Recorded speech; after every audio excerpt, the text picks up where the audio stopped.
Welcome to the JAMODI podcast. We are all surrounded by amazing coaches and leaders. So let's get an inside look at not just what they do, but how they do what they do.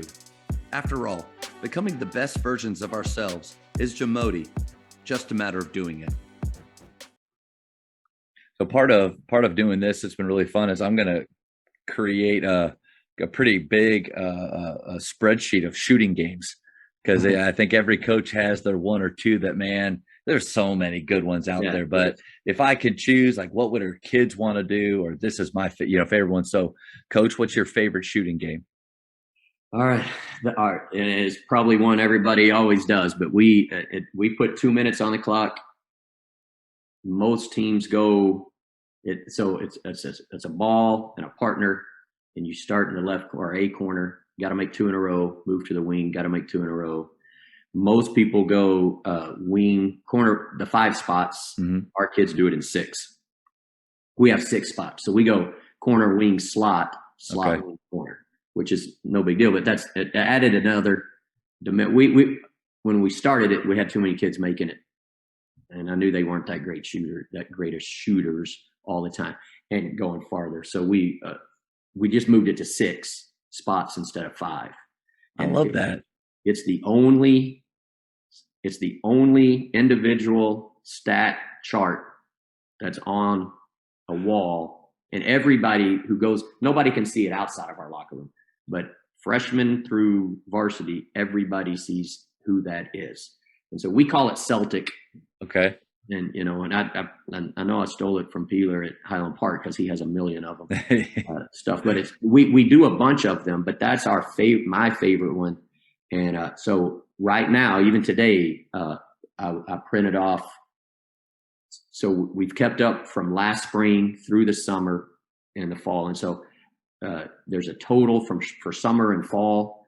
And then we've started for this season, and so we had 3 practices. We've had 3 days of practice. We've done it 3 times.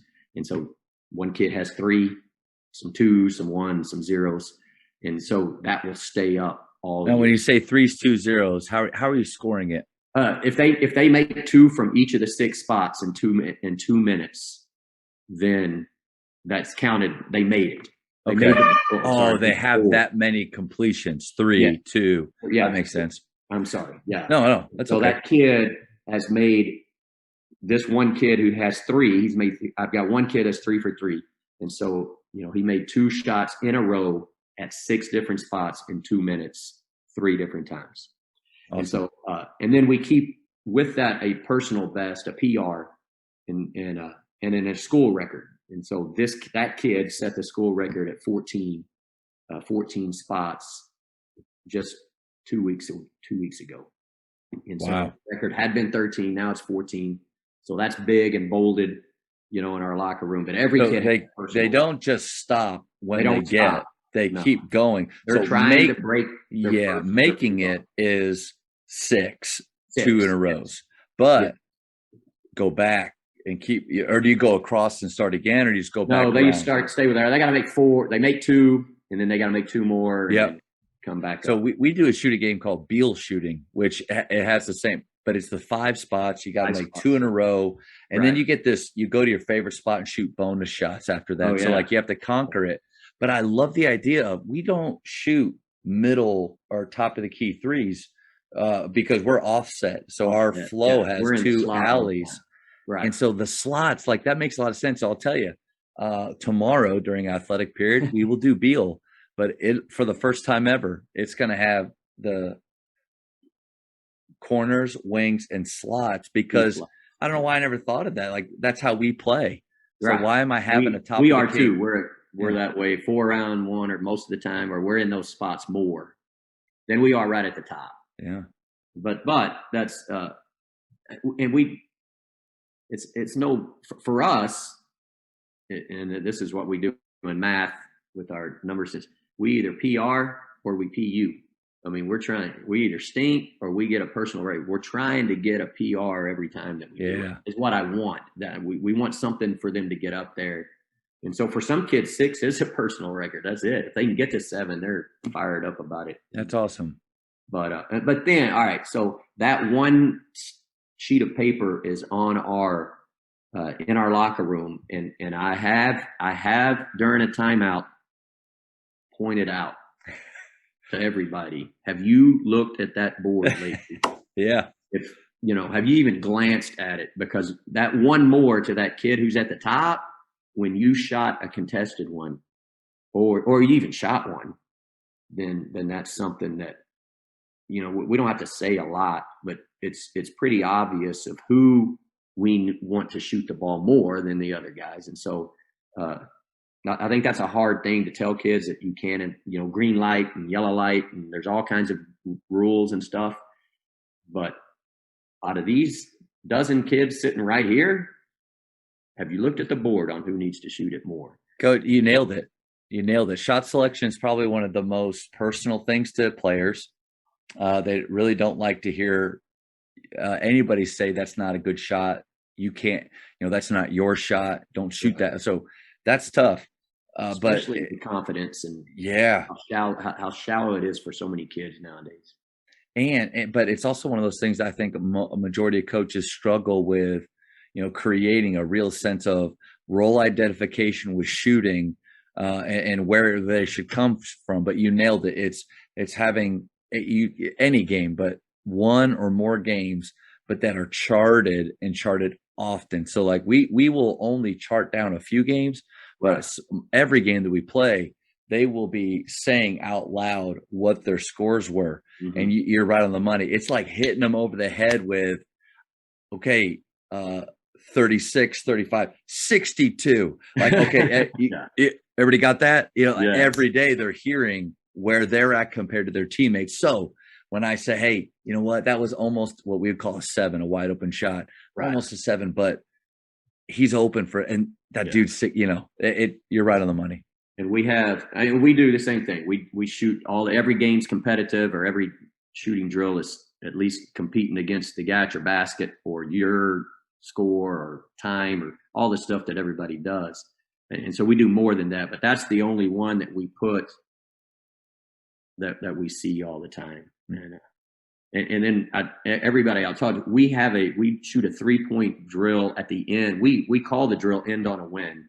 And anybody, I've been fortunate to have to speak at several clinics, but I do it all the time. I always say this. I think it's been one of my best things that we do. So we start every practice with, last year we were pretty good, so we shot more, but this year we're going to start with like 60.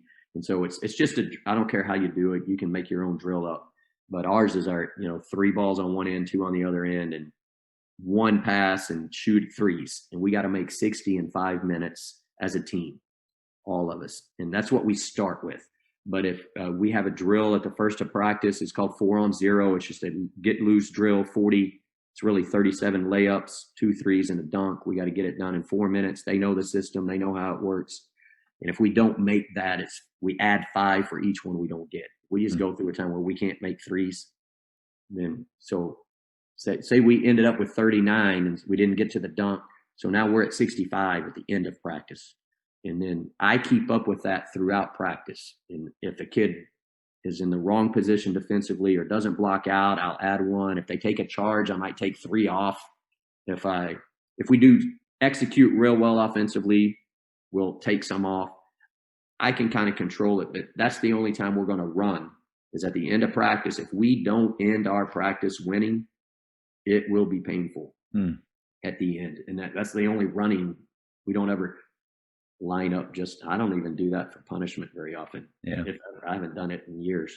They left the bus dirty one day and we did it the next day. Stuff like that. Or if the locker room's not right.